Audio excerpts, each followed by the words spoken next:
Hey guys, Silver here. Welcome to a new video. So today we have 10 sovereigns out in front of the camera and I want to play a little game. I want you to guess which one is the odd one out, okay?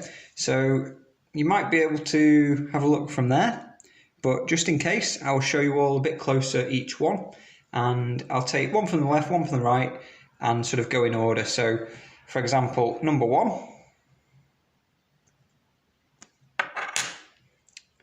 Number 2, and I want you to put in the comments which one you think is the odd one out, okay? Number 3.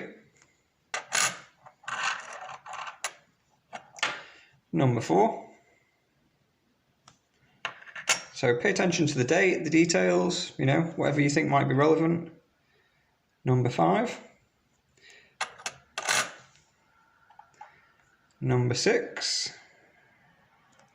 Let me just get that one in focus. It wasn't a hint. Number 7.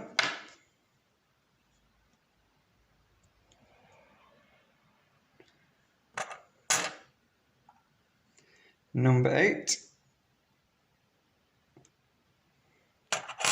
Number 9. And number 10. Okay. So if you spotted the odd one out, let me know in the comments, drop it down below. There we go, number 7.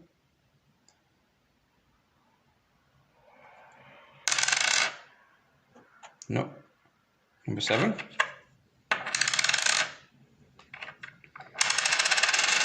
What is this?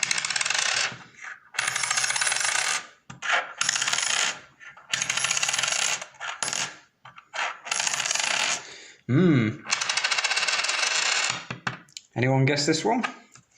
So this is a fake gold sovereign and I bought a pack of 9 of these off AliExpress or Alibaba, I can't remember which one, just to sort of show you really. So if you look at these together, then there's obviously 3 the same, but they've got different dates. Along with these, okay, so these are all the fake ones. And yeah, if you saw them all together, you might think, okay, that's what a gold sovereign is, and that's what a gold sovereign looks like. But when you've handled and come across a lot of real sovereigns, it becomes immediately obvious which the fakes are here. So just for example, there's 3 real gold sovereigns and 3 fake here. And I don't know if you can see, but actually 2 of these fake ones are actually thicker than 3 of the real ones. So when you have 3 and 3, it's just glaringly obvious. So the weight on these is pretty good. The weight's accurate, but the problem is if you use a material, a different metal that is different to gold in density, the coin is going to have to be thicker to make the same weight if the diameter is the same. So if we look at the diameter is pretty close. You know, the diameter here is about the same. You can just about feel the difference. Something just doesn't quite look right. But at first glance, you know, you might not notice that. The real difference comes when you look at the thickness. When you compare a real one and a fake one, it just doesn't look quite right. There's something about it. But yeah, the real difference is the thickness. So if I can get this to focus, that would be fantastic. You can see here the real one is obviously thinner. The metal that's been used to fake the coin is clearly less dense than gold. So to achieve the same weight and the same diameter of coin, the coin has to be thicker. You know, it can't you can't fake, you know, the density of the metal. So these fakes, they're not particularly good, obviously. I imagine some fakes do have some gold, like maybe if you made you know, instead of making a 22 carat coin, you could maybe make a 9 carat coin. It might be less obvious, and it would have obviously some gold in. And some, you know, some when you go to a coin shop or a bullion dealer, they've probably got a few fakes that have been turned in. You know, people coming in with them with maybe a fancy story, or maybe they genuinely, you know, didn't know. trying to get some money for them. And some do have some gold content. Not all are, totally worthless like these ones here. So one way you can test is the sound. So those three obviously fake.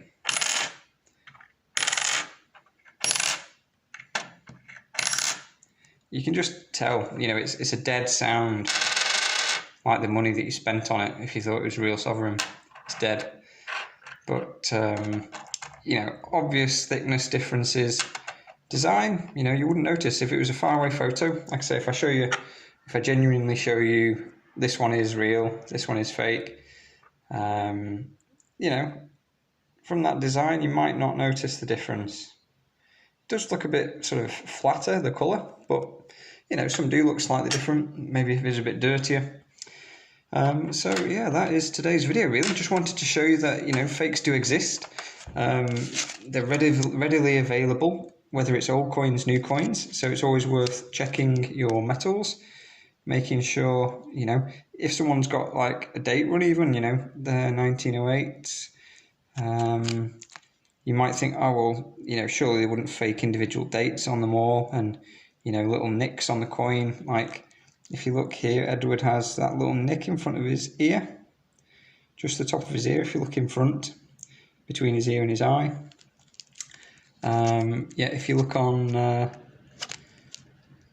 another one here, that nick isn't there. So the coins are, noticeably different, albeit minor details and the dates. So, like I say, the thing is, if you buy somewhere reputable, maybe a bullion dealer could make a mistake, but it's unlikely they're going to not notice something like that. Any bullion dealer who values their reputation is going to be pretty vigilant.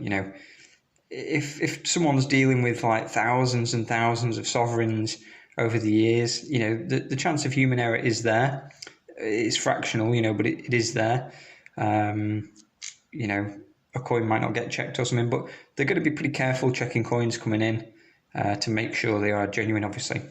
Whereas someone who's perhaps, a bit more new to gold and silver, maybe they didn't know anything about it and just went on eBay, well, that one looks cheap, I'll get that, and, something like that. Or maybe someone found the coins, clearing out an old house, like they always say on eBay, clearing out old house, found them, granddad gave them me, whatever story it is, whether they're genuine stories or not, it does happen. So always worth getting your coins checked.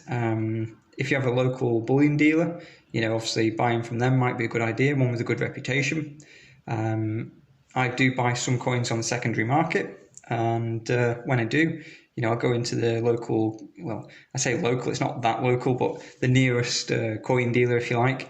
And when I go in, to buy something from him, I will take in a few perhaps recent pickups and just, while I'm, buying a Kruger and a few sovereigns, do you mind if you test these for me? And, he's always happy to do that. Some might just want to charge a fee, and perhaps if you're friendly with a local coin person, then they might just, do it out of goodwill, but, worth buying them a beer or something. So, hope you enjoyed the video. Have you had any experience with fakes or anything like that? Is there anything in your stack that you're not sure about? Let me know, guys. Looking forward to learning from everyone in the comments.